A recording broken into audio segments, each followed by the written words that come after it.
ready. I'm ready. Those I'm ready. I'm ready. Oh, we are ready. Hi. Welcome back to our second recording of this episode of Death Before Booze. Because technology sucks. As smart as we get, technology will continue to suck. But that's okay, because now Jen and I get to spend a little more time together and tell each other the same exact stories that we told each other, 5 hours ago? But now it's dark, so now it's going to be like extra scary. So hopefully you're listening to this during the day because it'll be extra scary. That's true, because when I watched this episode of Ghost Adventures the first time, not like the 17th time, but the first time, I was thoroughly scared. Yeah. I had to watch a Disney movie after this, so I get it. All right, so Jen, my love. Oh, wait, did I say this? Hi, welcome to Death Before Booze. I'm Sam. I'm Jen. Hi, Jen. Hi, Sam. Okay, and today's All right, episode is number 89, and we are covering... Dangerous Doctors. Dangerous Doctors. Yep, all right. New fear unlocked for those of you guys who are like... Oh, yeah. Oh, yeah. Lots of fears. Lots unlocked. Yes. Not happy about it. So... But I'll listen to it again because I love you guys. If you're watching on the YouTube, I have my fun Sanderson Sisters mug full of actual coffee at 9 o'clock at night. So Jesus. I just have my emotional support Starburst because I didn't bring my drink. So. Oh my God, girl, get your drink. So there it is. So we're good. I'm gonna bring it to you. We're hitting it. So, all right. So I am going to tell you the story of Harold Shipman, also known as the Angel of Death. Also known as a dick.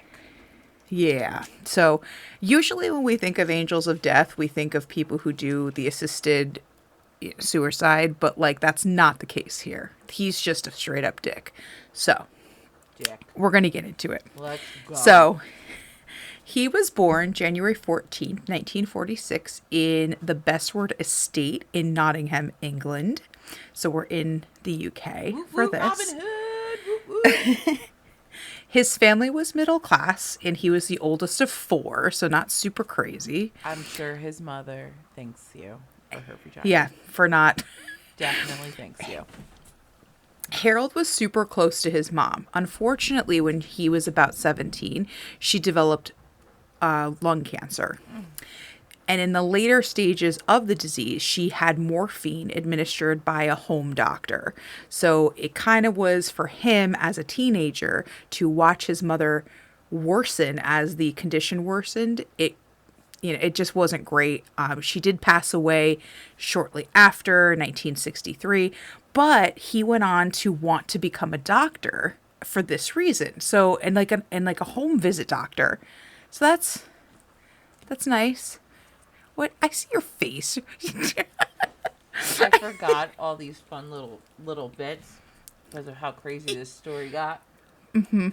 It gets a little nuts. But now, after hearing the story once and hearing this part again, my brain is just churning. Mm-hmm. Like, because you're like, what a dick. Wait a minute. Guys, you don't Wait get a it. minute. This guy is a fucked up motherfucker. Like, he really is, and it's not gonna get better. It's but not good. No. So he married his wife, Primrose Oxtoby, in 1966 and had 4 children. I volunteer as tribute. And this is when he started studying medicine, and he graduated from university in 1970. So he starts his career in 1972. Yeah. And as a 26-year-old junior doctor, he was assigned to look after 4-year-old Susie Garfit, who was suffering from pneumonia, which was triggered by her quadriplegia and cerebral palsy. So You nailed it! Yes! Yeah. The first time I was like, I don't believe that. You nailed it! That was amazing! I'm so happy for you. I was like, I just kept going. See, the thing is, if you say something wrong and you say it with confidence, people will be like, oh, I didn't realize it was pronounced that way. Me, I just went, and I just kept going, and Sam was like, mm-mm. No, I said nailed it, but in the, nailed it, more sarcastic way. Oh my God, so wait, yes. super quick. you know, in The Office. Do you watch The Office? Mm-hmm. Okay. Some episodes, not okay, well, as there's frequently an episode as you for guys. everybody who doesn't. There's an episode where Michael, this is early, like season 2 maybe. Michael takes the office on a field trip, like it's a team building thing on a boat, and they go on like a booze cruise on Lake Wallenpaupack. And I forget the actor, but it's the guy from Step Brothers who talks about eating cock and goes, that guy. And I'm pretty sure it was on the Office Ladies podcast. He was interviewed on it. And he had to say, welcome to the such and such boat on Lake Wallenpaupack. And he could not say it to save his life. And he sat there for like every take while said it wrong every time. But he started just saying it like, this is the name of the lake. And it's like, that's not the name of the lake.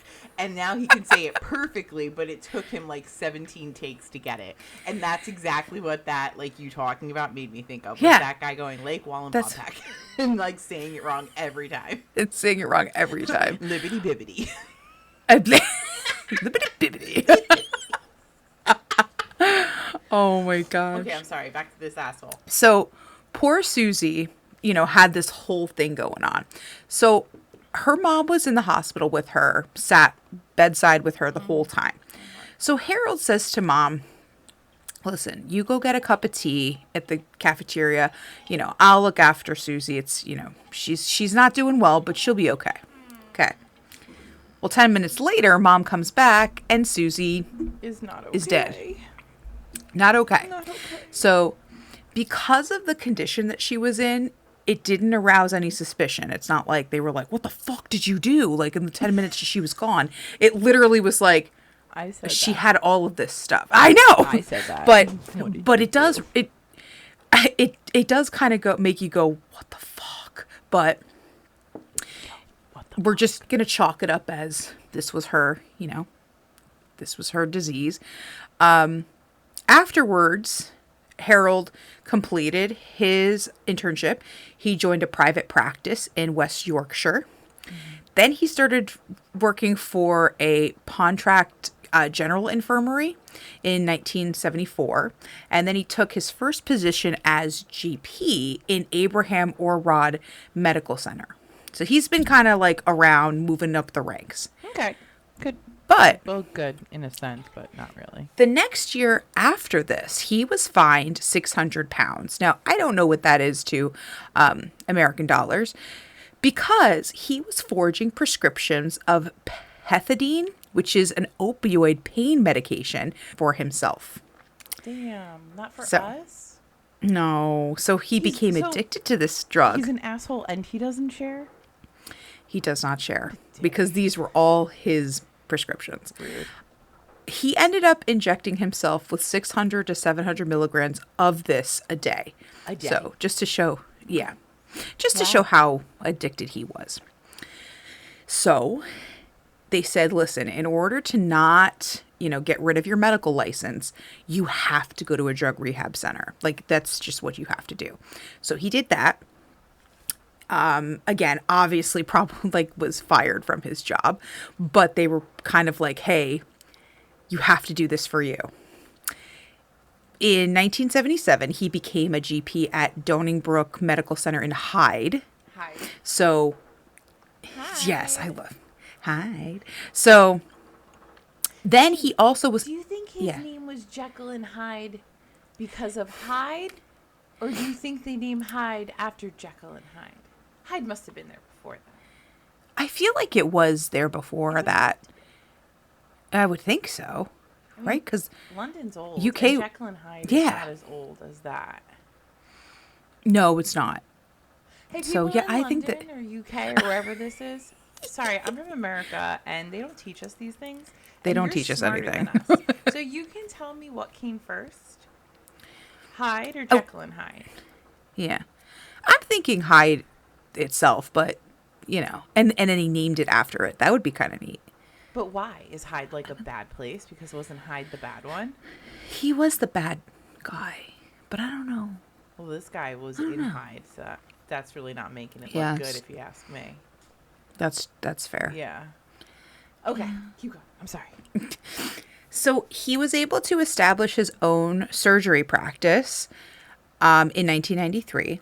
And he was a really established and well-respected doctor.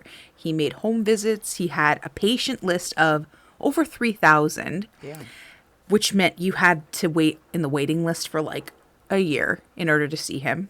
Damn. And his patients always said he had time to talk, he discussed treatments, and he had really great bedside manner, which is wonderful because some doctors don't have that at all. And you're like, thank you. A lot of sociopaths have really great bedside manner. That is fair. Yeah. That is fair. I feel like that's one of the little criteria if you're charismatic. And can That is fair. Empathy. Mm-hmm. Yeah. So, March of 1998, Linda Reynolds, who was a general practitioner at Brooke Surgery in Hyde, started to get a little suspicious because Harold's death rates of his patients started to grow. She also spoke to the coroner and found out that there were a large number of cremation forms of elderly women that he had asked to co-sign for. And his patients that had passed away, he was the one who suggested to the families that they get their family members cremated, which I know we had this discussion and we said, it's okay, we could do that, but I would weird me out if a doctor said, by the way, I think you should cremate. So, like... See, I wanted to say this before, but we had already, like, kind of bantered about dumb shit, so I'm going to say it now. This reminds me of in Angels and Demons. Stay with me here. Mm-hmm. You know how you're not allowed to do, like, an autopsy on a pope. Like, it's just, like, you bury them, once they're buried, it's done. And, like, you know, the one chick's like, what would do this is whatever poisoning. And it had to do with something, with some medication he was taking, whether it was the insulin, the something, a reaction, I don't fuck know.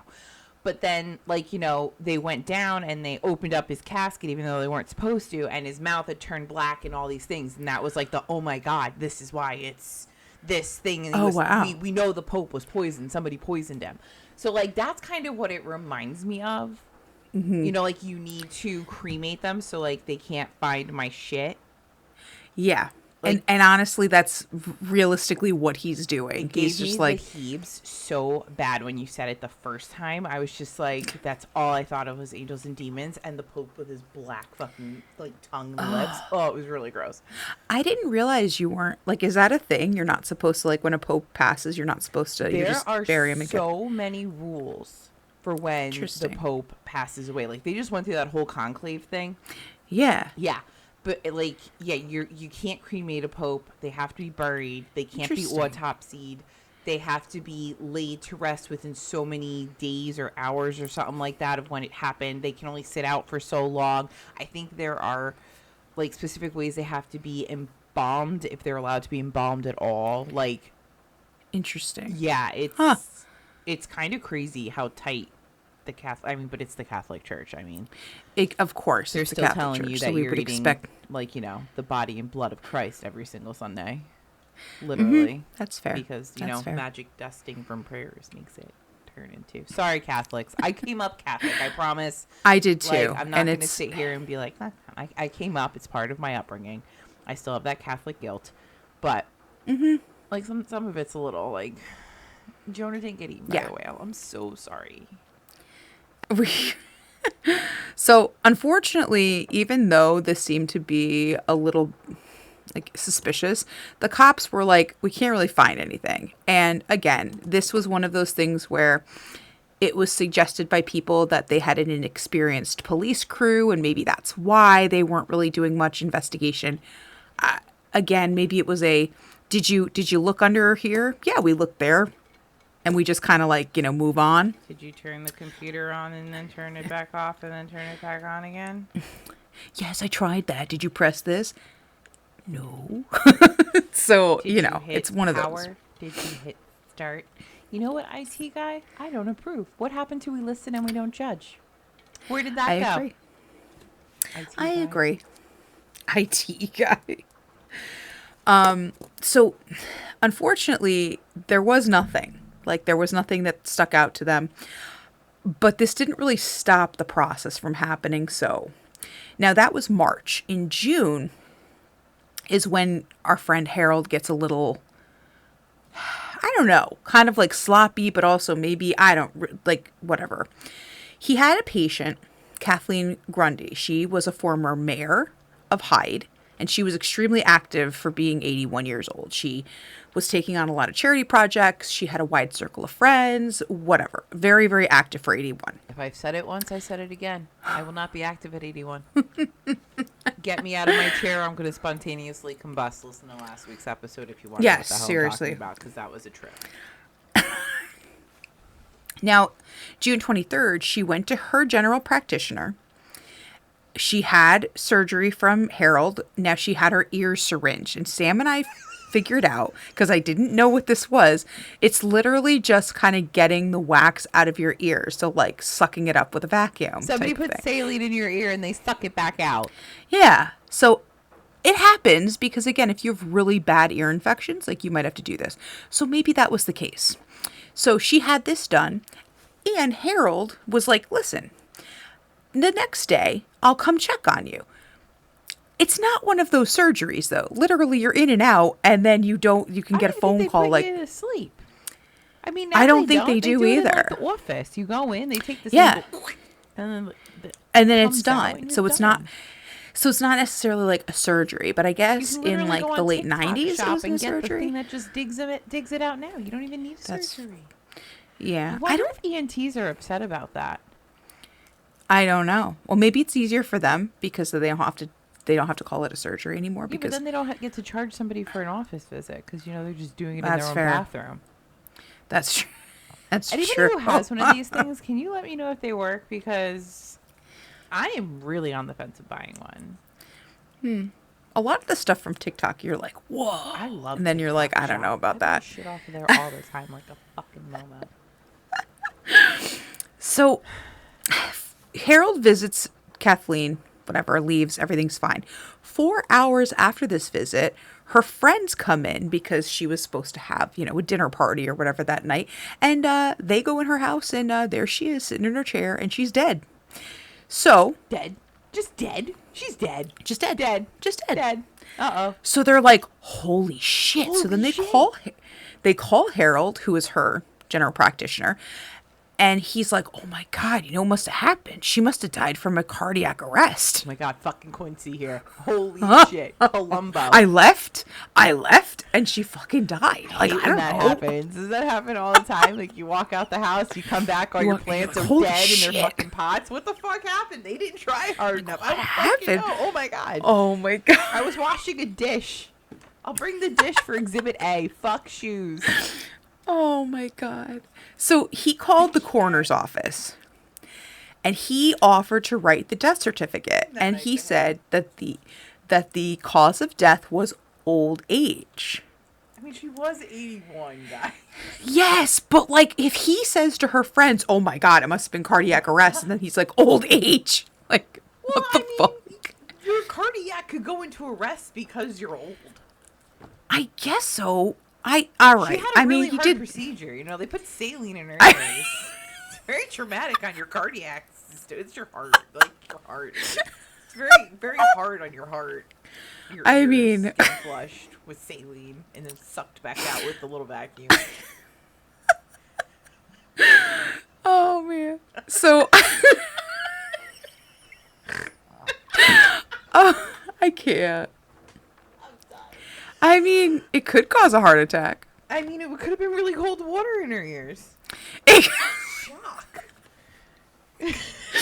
Oh my God. So, you don't shock an old person. It does cause. That's you know what? It's fair. Or combustion. Like it's either cardiac arrest or combustion. It's either or. There's nothing. Oh in my between. God.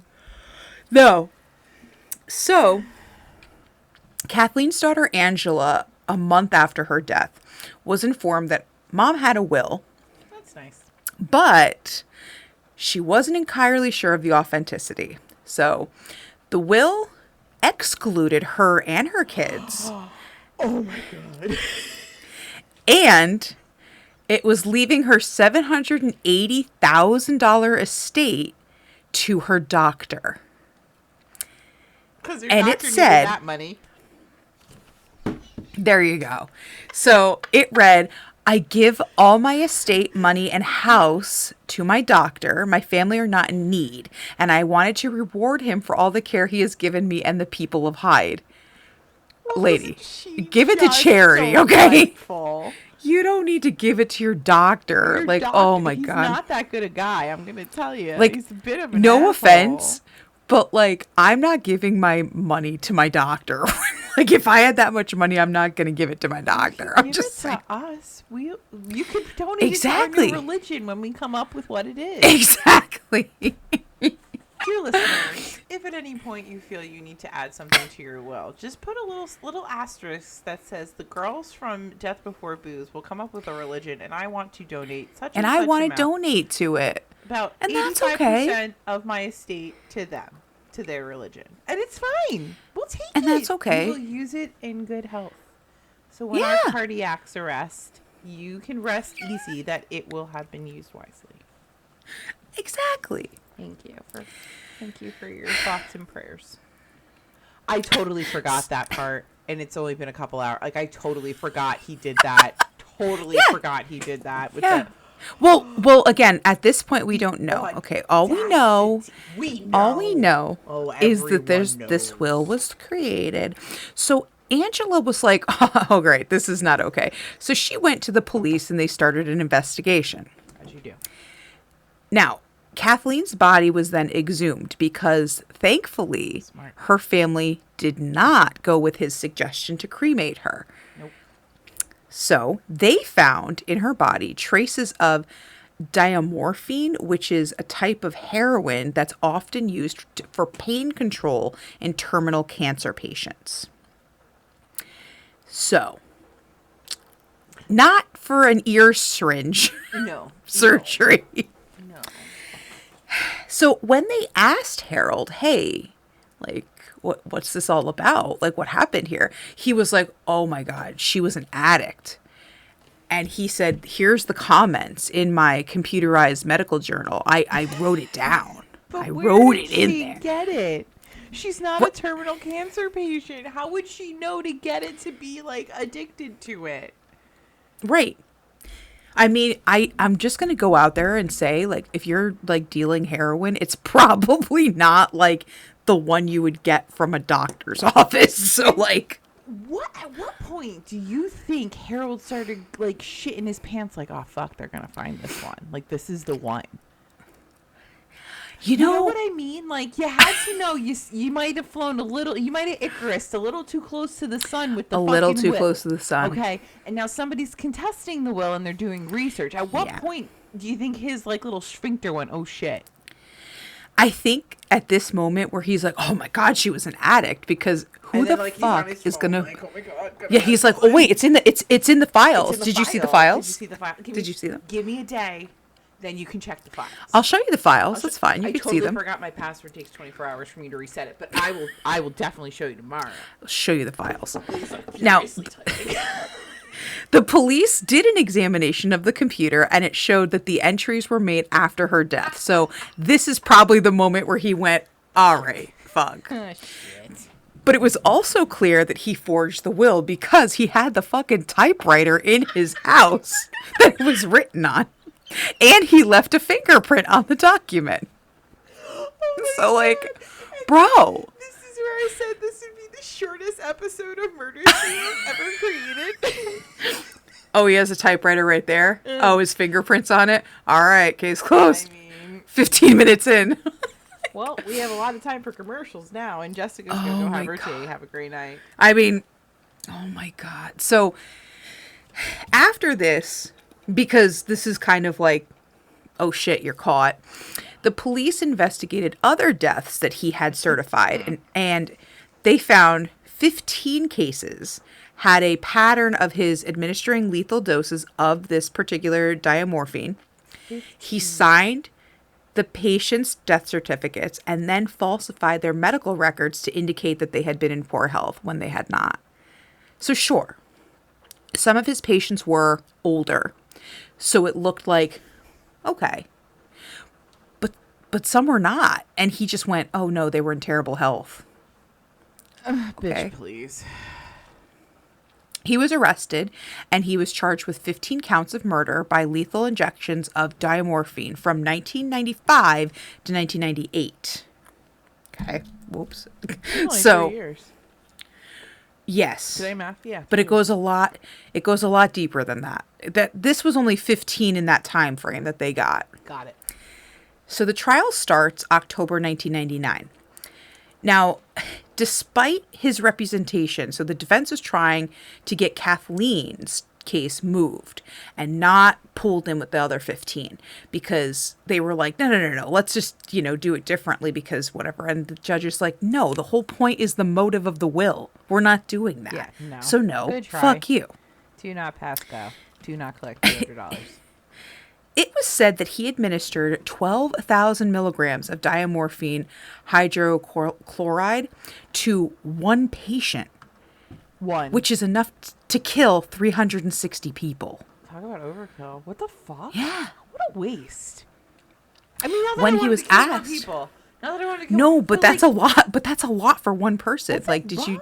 That's like drinking a whole 2-liter thing of Coca-Cola when you could have had it in 2 days. Like, did you really need all those calories in one shot? It's a waste. So when he was asked about the sudden deaths, Harold would say he would turn around to get his stethoscope, and the patient collapsed, and as he's calling the ambulance, they coughed, and then they just died. I was getting I was washing a dish. I turned around, they were dead. Oh my god. They were dead. Oh What the fuck? And this is on the record. This is on the record he said this. Remember every time you went to get up and then you coughed and you fell down and you were dead. Just dead. I tripped, I fell down, I coughed from my allergies. I coughed. I turned around and then all of a sudden, holy shit, she's dead. I washed my dish. I slipped on some water. I coughed because I'm dead. She's just dead. There's no point. Dead. Put the blanket over me. The fact that this is on the record is even funnier because you're like, bro, why? So, January 31st, 2000, after 6 days of deliberation, the jury found him, of course, guilty. How much do you think he was sitting there praying that when the millennium hit and 2000 hit, all the computers got fucked and all the evidence was gone? And he was just he's like, oh, well, I'm free now. We don't have electricity, but, Right. I can go free and kill more people. Woo! Oh, my God. Which is so weird because at the end of this case, people are still baffled by him. But so the judge did sentence him to life imprisonment on all 15 accounts and a recommendation that he be subject to a whole life tariff, to be served concurrently. So it's just adding on with no parole. Good. So no parole for this guy. 11 days after his conviction, he was taken off the medical registry because I don't know why it took so long. Paperwork. Yeah, I don't know why it took so long. He gets arrested. You should be like, oh, okay. It's okay. Maybe they'll change their mind. You never know. It's a lot of paperwork to take him off and then put him back on. It happens. I think stranger things have happened in this world. I mean, I can't say what I'm going to say because, I don't get into politics on this podcast. Yeah, we're not. We try not to, but we, Okay. Help us. Anyway, so so Harold denied his guilt, and he was even disputing the scientific evidence against him, which, cool. He never made any public statements about his actions, and even his wife maintained that he was not guilty. Oh, I don't know. Honey. Primrose, come on now. I mean, come on. If it quacks like a duck and walks like a duck, it's probably a murderer.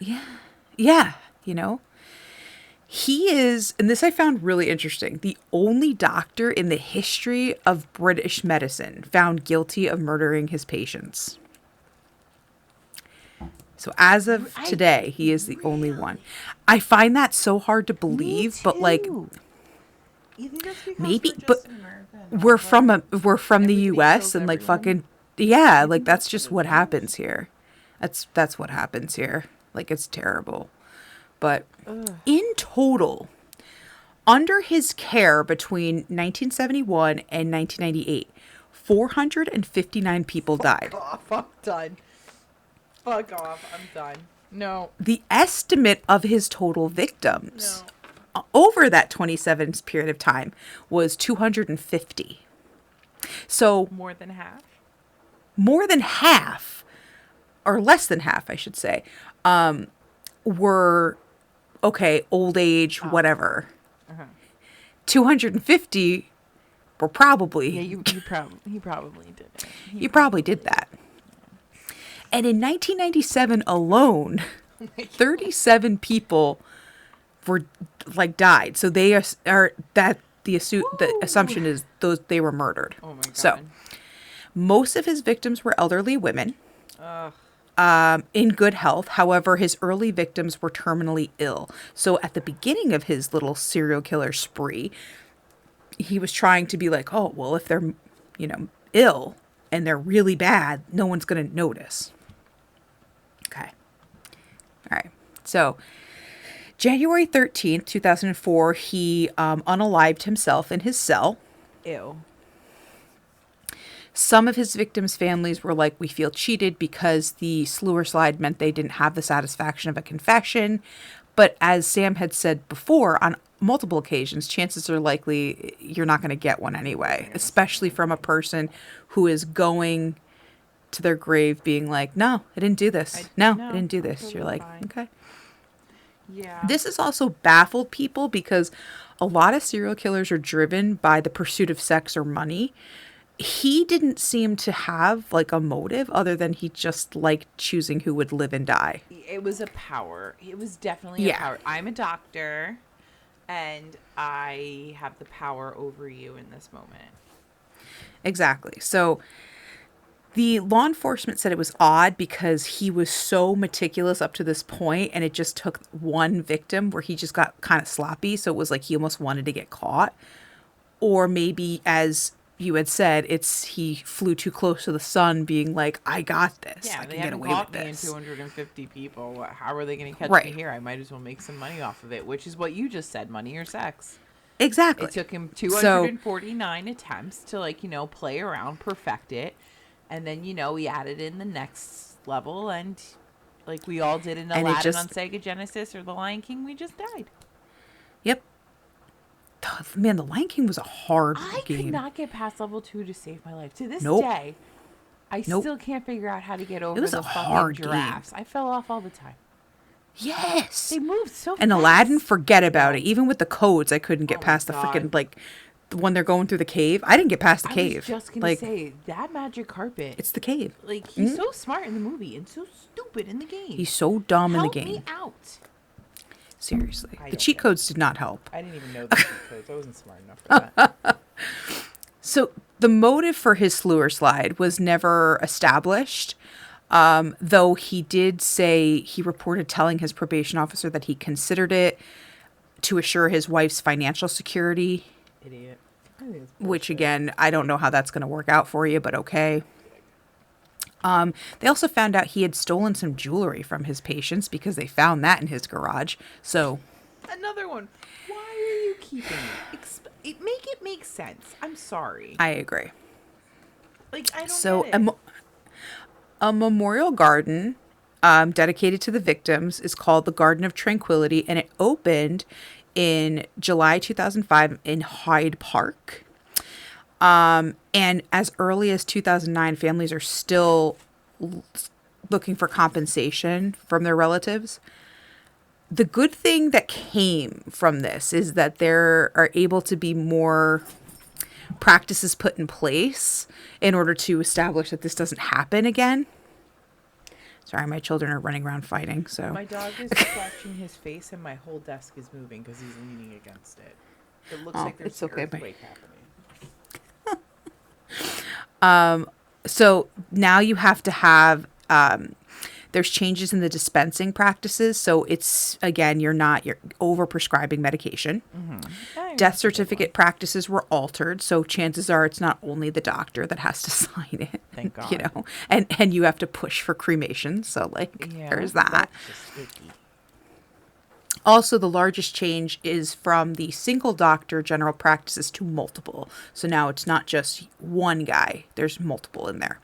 So yeah, that's our Britain's most prolific serial killer. Oh, serial killer, yeah, same thing. Yeah. Wow. Same thing. So same thing. What a good story. I mean, good reporting. It's not a good story. On a horrible story. It's a horrible I story. always need to clarify that because I want to praise you for doing a good job, but you tell really horrible stories. I don't take it personally. Okay. At one point, I think at the beginning of this, I used to be like, man, she really thinks I really, like, maybe I should choose more uplifting things. And I'm like, I can't. It's not that. Explain to me how you were going to find an unless you found a vigilante like Batman and you were going to tell me that story. Yeah. I mean, but even that story's sad. I mean, his parents died. It is sad. Bat flew away. You had to find, come on. That's a hard one, too. We are happy to announce we have become ambassadors for Own Your Stigma, a small business whose goal is to open up a conversation about mental health to remove all the stigma attached, including the shame, negativity, and guilt. Own Your Stigma wants to encourage people to embrace their struggle and be okay with accepting and opening up in order to share their stories with others. And eventually, they hope to evolve into a platform for people to connect, meet, network, and even share their experiences. A portion of their proceeds of any apparel is donated to charities that support and provide help to those struggling with mental health. I personally bought the All Bodies Are Good Bodies t-shirt and the I Feel All the Feels long sleeve shirt. They are so soft. They have such a simple pattern and lots of different color options. And I feel good knowing I am passing on a positive message. Check out our code in the description and you can receive 15% off your purchase. And no, not only will you be receiving an awesome piece of apparel, but you are contributing to a great cause. The code is STIGMAFREE, 15% off. That is STIGMAFREE, 15% off. So now it's my turn. I'm going to tell you an equally horrible story. Yeah. Are you ready? And now it's nighttime. It's like you said before, it's nighttime. It's going to be I know. scary. Now it's creepy because it's got ghosties in I it. don't want to do it anymore. Ew. Okay. So I am covering Rolling Hills Asylum. Asylums are always great. Always good. All right. So you're always in for a good time. So it is located between Buffalo and Rochester in Bethany, New York. Place has been a lot of things. So it's been a poor farm, an asylum for the insane, not my words, an orphanage, a sanatorium, a tuberculosis medical facility, a nursing home, and a shopping center. That's a lot of things. Yeah. Okay, so let's get into it.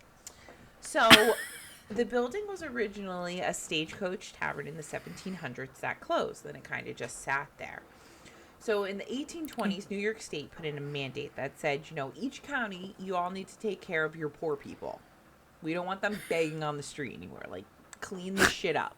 All right? We're done with looking at the vagrants. Bring out your poor. Get them out of here. Put them in the cart. Get them out of here. Oh my goodness, your kids are having, it's like the witching hour for them, isn't it? It is. Yeah, it's nighttime. Yeah. Let's go nutty at nighttime. I get it. I know. Okay, so the Genesee County Board of Supervisors get together and they're like, all right, we know the perfect place. This old stagecoach place in the middle of nowhere. We're going to send them out there. There's already a building on the land. Like, we don't got to build shit. We'll just ship them out there. Perfect. So December 4th, 1826, the poor farm is established. They also call a poor farm the county house. I guess that's like the more bougie, zha-zha way to say it, but really you're going to the poorhouse. It's the poorhouse. The official announcement appeared in the Batavia Times newspaper on December 9th, 1826, and it read, quote, "Notice is hereby given that the Genesee County Poorhouse will be ready for the reception of paupers on the first day of January, 1827. The overseers of the poor of the several towns of the county of Genesee are required and requested in all cases to remove all paupers to the county poorhouse, to send them with their clothing, beds, bedding, and such other articles belonging to the paupers as may be necessary and useful to them." Yeah, to them. To them, yeah. So get them off the street with their little, kerchief full of bullshit. Send them on over. Yep. right over your shoulder. Okay. Oh, I love it. The following were eligible for quote-unquote assistance. Ready? Okay. Mm-hmm. Habitual drunkards, lunatics, paupers, and a pauper in this case is a person with no means of income. Then there are state paupers, which is different because these are people with, like, let's say, disabilities. You're blind, you're handicapped, you lost a leg in the war, and you're living off of the state. So that's what you have income, but it's coming from the state. So we're not going to take that state money and give it to, let's say, a landlord anymore. You're going to come live at the county poorhouse because then we can keep our money. And vagrants. Vagrants, you know. Yeah. Just in and out. There you go. So this county home was situated on 200 acres and was completely self-sufficient. The able-bodied, quote-unquote, inmates, because no matter what you were there for, you were considered an inmate, were required to work. So back in 1871, this made the actual cost to care for each human living at the thing $1.08 per week per person. Which is like, damn, that's not bad. I don't know what that is now, because I should have looked it up, but I'm not going to. And so that's it. So their chores included raising animals like Holsteins, pigs, draft horses, chickens, and ducks. They also raised vegetables and fruit crops. Some of them did canning, so jams, jellies, and meats. There was also a bakery and even a wood shop where their main thing that they made was coffins. You know? And this was for, like, you know, morticians, but they were also used but as you're here as needed. You're and they here. needed them a lot. You're making your own coffin. Yeah, they were. A lot. It's like arts and crafts. Yeah, arts and crafts, and then you die. Yeah. Then you fall down, you cough, and you end up in your coffin. And you end up right? That's how this works. I'll initial mine so that people will know it's mine. Can you just and maybe put some stickers on it? And put we'll bring back the Lisa Frank we talked about before.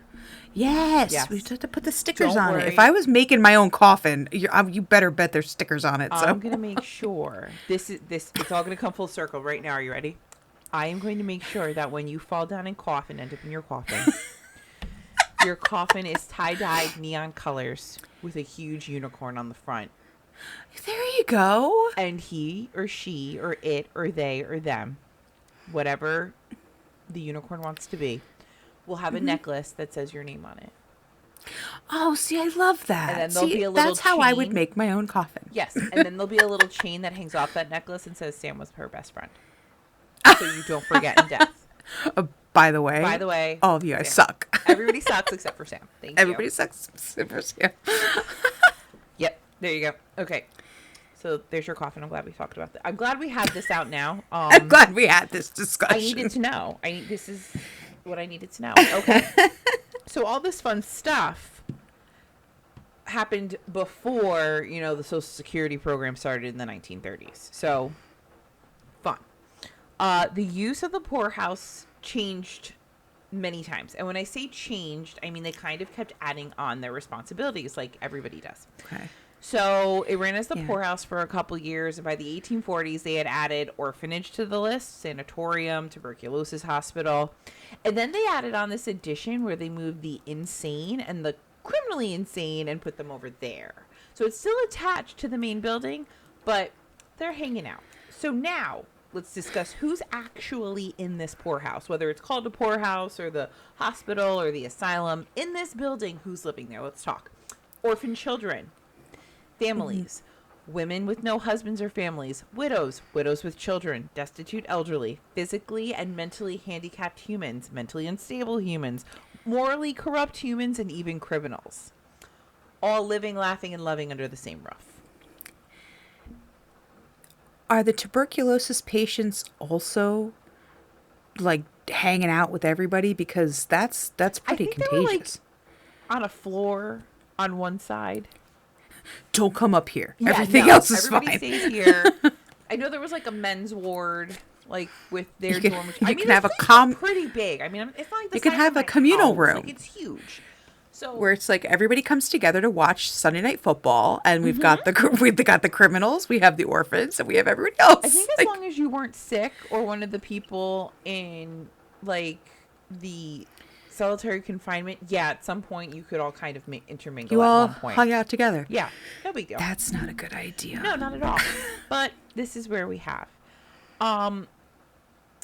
So because all these people could live under one roof for so long, this meant some people lived in the poorhouse their entire lives. There was actually one woman who lived there for almost 70 years.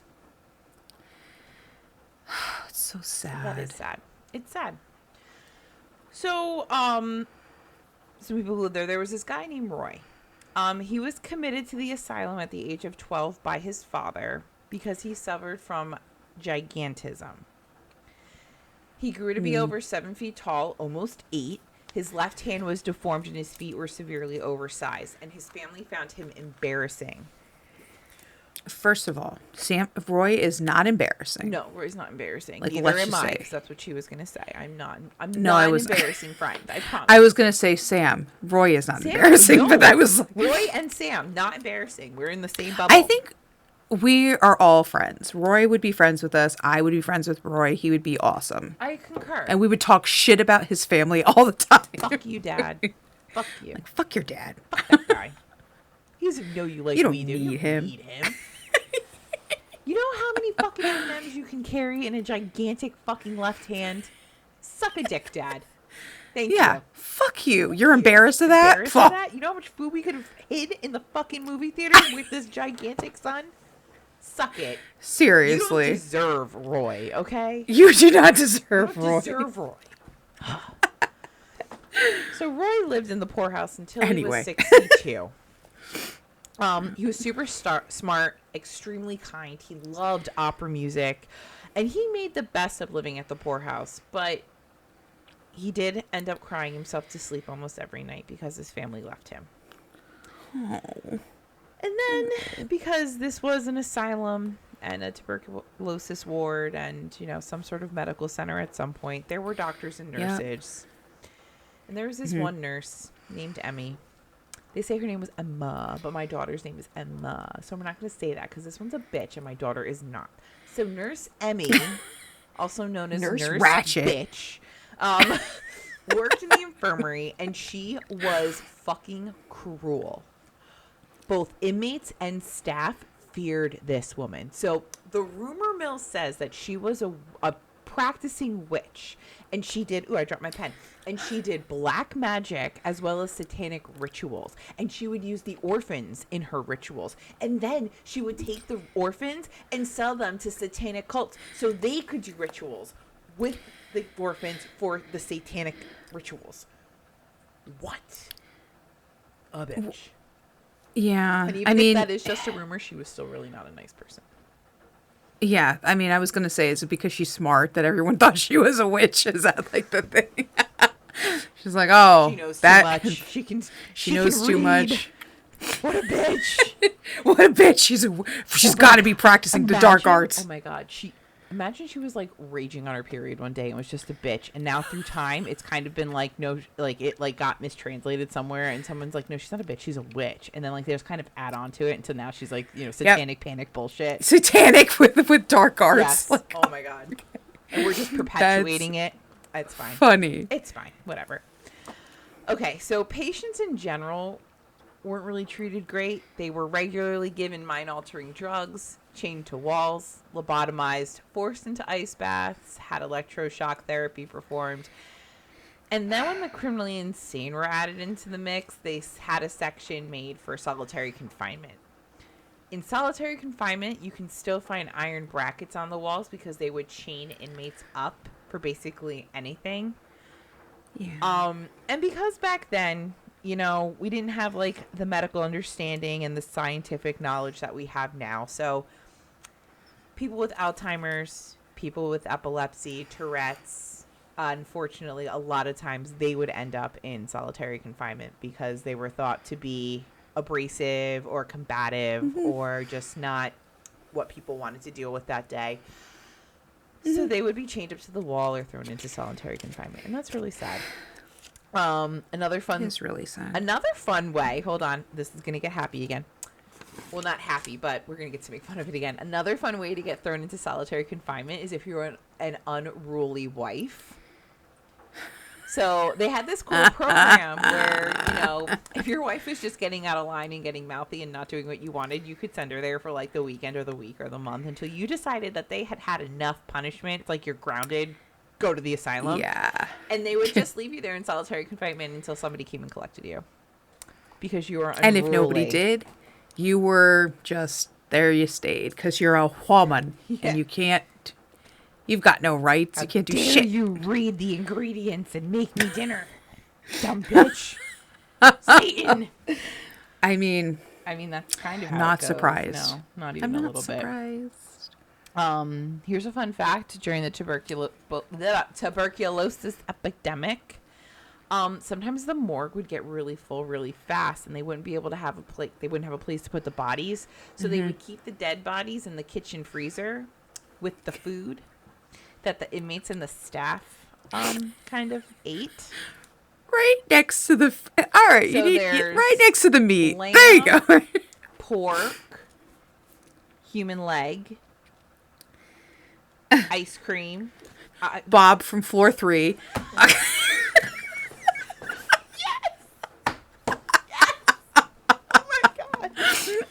Amazing.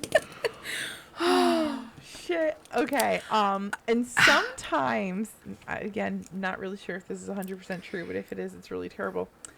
Sometimes the nearly dead patients, Oh, no. they would just put them in the freezer so they would die faster and they could get the bed back. It's not It's funny, not but funny, but it's like one of those but nervous laugh things. Like, oh my god, is this like really for real? Like, this feels like But a the thing fever is, like, dream. you're like, I hope this isn't true. And I'm like, no, that's definitely It's fucking definitely true. They definitely fucking were true. like, That's definitely all something right, that happened. we need the bed. So you're not dead yet? All right, let's... Janie, don't you got a gun? Janie got a gun. Like, what, can we speed this up? I need the bed. I need the bed, babe. Listen, could you just sit in the freezer for a I couple have a hours? whole line down the driveway of people coughing.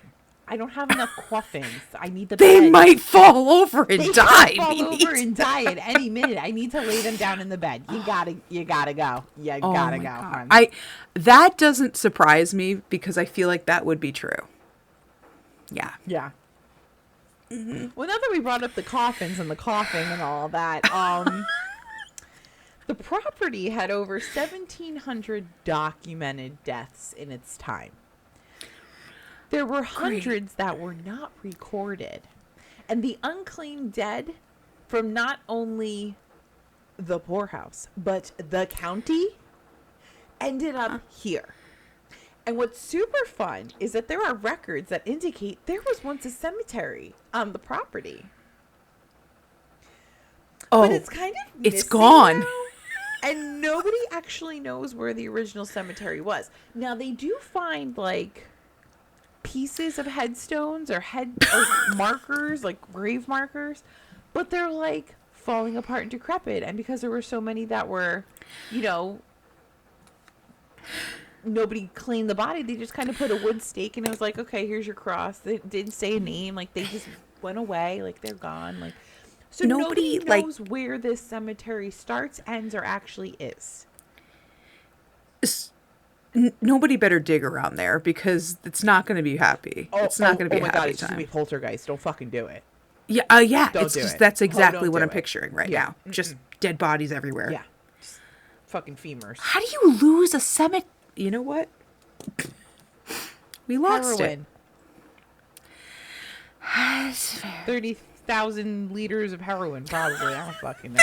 30,000 liters of it. That's insane. Okay. So now that we've gone through all that craziness, let's get to the ghosts. So all the regular stuff applies. Fluctuations in temperature, cold spots, issues with anything with batteries, feelings of being watched, feelings of being followed, disembodied footsteps, disembodied voices, touches, pushes, pulling on clothing, hair, and body parts, apparition, shadow people, and it goes on and on. So people have experienced or have reported to have experienced doors opening and closing. and then they get stuck. So, like, if you go in a room and the door shuts behind you, like, you're locked in the room. Or you can leave a room, and as you're walking out, the door, like, slams shut behind you, and you cannot get back in that room.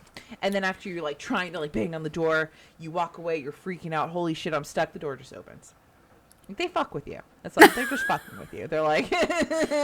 All right. Oh, my God. It's like when your husband gets in the car and, like, does that thing where he's like, okay, get in the car, and then he moves forward and jams on the brakes. Yeah. And it's like, I'm going to fucking kill you. Like, stop. I think my husband doesn't do that to me because he knows I'll fucking punch him right in the square in the face. I don't think my husband does it to me because he knows I'll be like, fine, I'll just turn around and go back in the house and be like, you can go by yourself. Deuces, bitch. You know, that's fair. Have you met me? Like, if you did that to me here at the house, like, more than twice, I'd be like, okay, I'm done. You're like, I don't have patience for this shit. I'm going back inside and turn on below deck. Yeah. I'm sure I have something to clean in my house. Goodbye. Yeah, that's fine. People's hair and clothes get tugged on. People said they have felt cold hands touching them, specifically about the neck area. Don't like that. People hear screams and wails, particularly from a part of the building that completely burnt down, and it's reported that there were 30 patients who died in that fire. Holy crap. Okay. There's also a black mist that has been reported to follow people through the halls as they investigate at night. Nope. You're right. It does get creepier when, like, yes, right? Night. Is this why we stopped doing this at night? I think that's why we stopped. This is exactly why we stopped recording at nighttime. I think I'm going to watch Tangled after this. Okay. Visitors in wheelchairs have said they feel as though someone is pushing their wheelchair along the halls. And, okay, we have to talk about this because before I was like, it's creepy as fuck because, like, you know, someone's just, like, nicely pushing you down the hall. And Jen's like, oh, my God, imagine if it's just, like, 1, 2, 3, like, down the hall. And it's just, like, go. And I'm like, oh, my God, what if there's stairs? Down the elevator shaft. And Sam's like, I didn't even think about that. I'm like, yeah, that's where my mind goes. I didn't think about that at all. I swear to God. I was just like, oh, a nice leisurely, like, the old nurse is like, just pushing you down the hall. I'm getting a nice little push. Didn't think about it. Down the elevator shaft. Bye. Leave it to Jen to make it fucking weird. Two kinds of people. We do this all the time. And then they join together and they start a podcast. Yeah, I mean, that's... Okay. So there's a barber shop on site. And male visitors who sit in the chair say that they feel like hands going through their hair or like their hair is being cut. You don't sit in the chair. You don't sit in a chair. No. We've already established that. I don't know what episode it was, but we don't sit in the chair. Don't do it. I'm telling you now, if we go here, I'm sitting in this fucking chair. I don't feel bad for people who do this. I'm fucking doing it. You're going to get out of the chair. And I'm going to be like, no, don't sit in the chair. I gotta what have we always said? Yeah, no. It's like Ken telling me to keep my hands in my pockets. I still don't do it. Yeah. Okay, so then there was also a butcher shop because, you know, they had all these animals that they had to butcher to eat and stuff. Where am I? There was a butcher shop and people who go there report smelling like raw meat or even old meat, which kind of makes me think they smell like something rotting, which means there might be something demonic, but I'm not going to go there right now. They've also heard someone laughing if you tell a dirty joke. It's like if you're fucking around in the butcher shop and like you're like, yeah, his dick is this long, somebody's gonna laugh, you know? Yeah, which makes sense. This part's sad. So throughout the asylum, it said that like the children spirits who are there, they can tell who are parents on the tours. Like the people on the tours who have children, they can kind of decipher and figure out who they are. And they will try to run up and hug them or grab and hold their hands or like stay closer to them throughout the tour. It's also said that you can hear nursery rhymes being sung throughout the hospital, and some groups have experimented with this. So they'll like go in a room and they'll sing part of a nursery rhyme and stop, and then on like their EVP, they'll hear little children singing and finishing the rhyme. The rest of it. That one's sad. That's so sad. Yeah. That's so sad. Okay, so let's get back to our friend Roy, because his picture has been taken multiple times, and there are pictures of him on the blog. He has seen his hulking shadow, that was the quote, is reported roaming throughout the hallways. His room used to be on the East Ward, and sometimes if you're in that area, you can hear him crying or playing his opera music. And the current owners tell this story that they first got there and she went into the morgue and saw a rat and she freaked out because she does not like rats. We don't do rats. So she screamed, freaked out, and ran from the room. When she went back the next day, there was a dead rat in the room and a giant handprint on the wall that wasn't there the day before. And she took it as a term of endearment and said Roy did it to show her that he's protecting her. I'm protecting it. It's like, again, like I said before, it's like the cats that bring you gifts. And you're like, this is disgusting, but thank you. I appreciate it. Thank you. He was like, hey, I heard you don't like rats. I killed one for you. I got it. I got this. I love that. Then we're going to go back to the horrible Emmy. People claim to have witnessed a nurse roaming the halls, especially near the infirmary. And when people hear cackling or the doors banging in the infirmary, they assume it's Emmy. There's one room referred to as Hattie's room. It's a hot spot for investigators. People have recorded a disembodied voice yelling hello into the halls. So this room belonged to an elderly blind woman named Hattie. Very good. We got this. But she would yell hello day and night to try and get the attention of the nurses, who often ignored their patients. And unfortunately, this happened to a lot of people here. Like, they just were not... I mean, it's like any overrun hospital. They... Overpopulated, understaffed. And there it is. Yeah, everything was terrible for these poor people. It was not good. That's so sad. Yeah. So, okay, Sharon, the current owner with the rat incident, she told Weird New Jersey magazine, quote, she left a tape recorder running in the room and caught the distinct voice of an elderly woman calling out hello. Sharon played the EVP for a former employee who was shocked to hear Hattie's voice again. Oh, my gosh. Yeah. Okay, so then there's the second floor, which was mostly the men's dormitories. And this is kind of called the Shadow Figure Hall because it's well known for, obviously, shadow figures and disembodied voices. And the shadows are seen walking in and out of doors, across the hall, peering out from behind doors, or just crawling on the floor.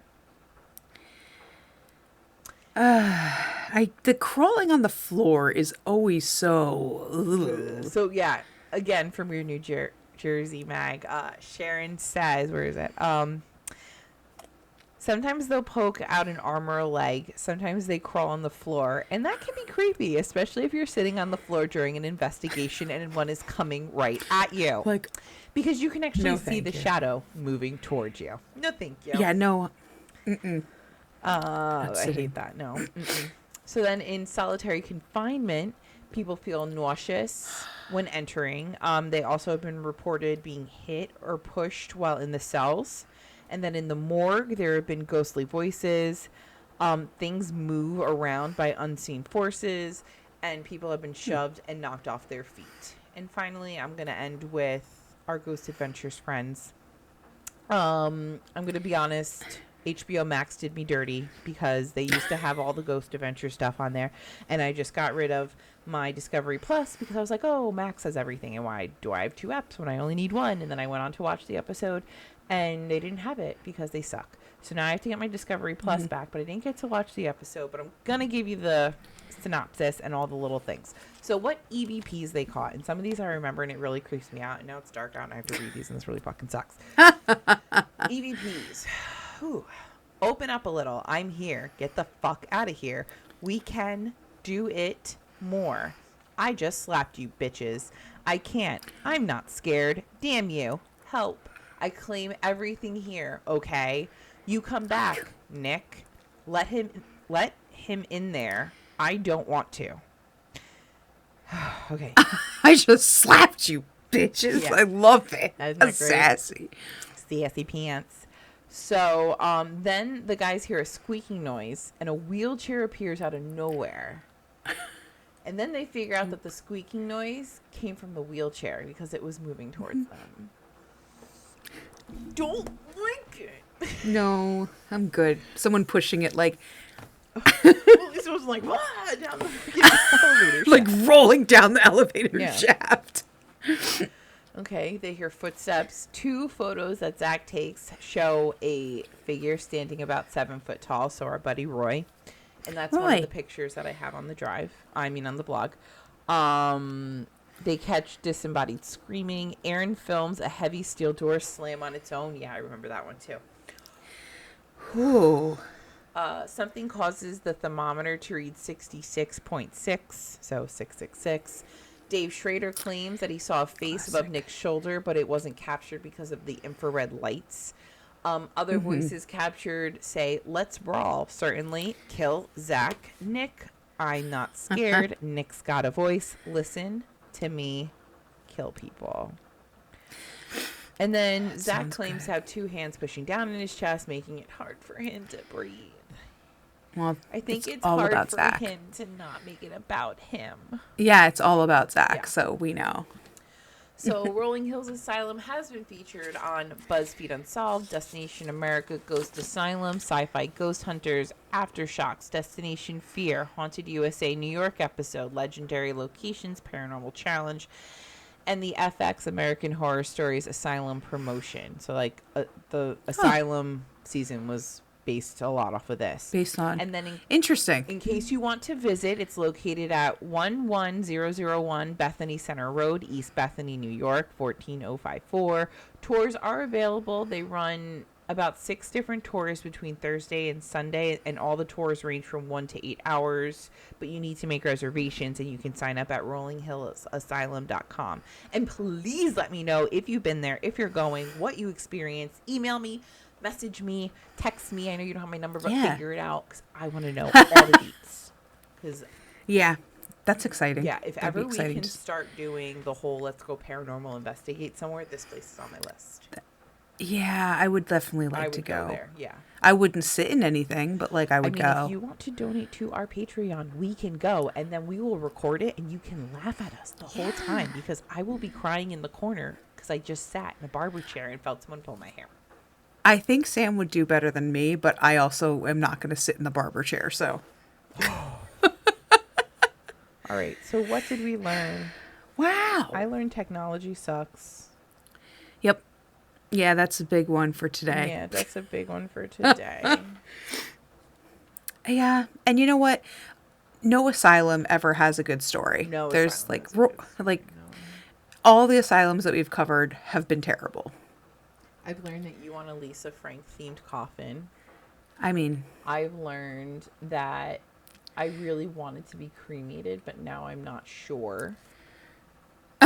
Especially if your doctor's like, listen, my doctor starts I think you should be cremated. Calls. I don't think I want to do that I don't anymore. think so. Yeah, that's not. But she doesn't that's a make negative. House calls, so maybe I'm okay. I don't know. I need to think about that one for a little bit. Yeah. I mean, I hope I have a few years, not too many years, but a few more. Yeah, that's what I learned. So thanks for coming. Make sure that you're following us on all the socials, specifically Instagram and Facebook. But we do have a TikTok. Check us out on YouTube. What are the other ones we have? Doesn't matter. Make sure you rate, review, subscribe. Apple and Spotify are the 2 big ones. Make sure you click the bell on YouTube so you know every time a new video comes out. If you want to know about our pictures, our sources, anything that we talked about in today's episode, go visit our blog at deathbeforebooze.com. While you're there, check out our merch page if you want some merch. Or if you love our craziness, specifically our banter, go ahead to Patreon. It's a $5 subscription every month. You can also pay it right up front and get a discount for the year. Fun fact, I learned that the other day. But Jen doesn't actually edit those. She just kind of goes, the sound works. I do not. Let's put them up. So let's move. All the craziness goes there. And yeah, that's about it. I mean, if you can't afford Patreon or it's just not financially a thing you want to do, we totally get it. Please make sure that you're liking and sharing our stuff. Just share on our socials, because that is what really helps us out. And we love you guys so much for everything that you do and all your support so far. And I'm getting mushy because it's 10:30 at night, and I love you guys. We'll see you later. All right. Love you. Stay spooky. Bye.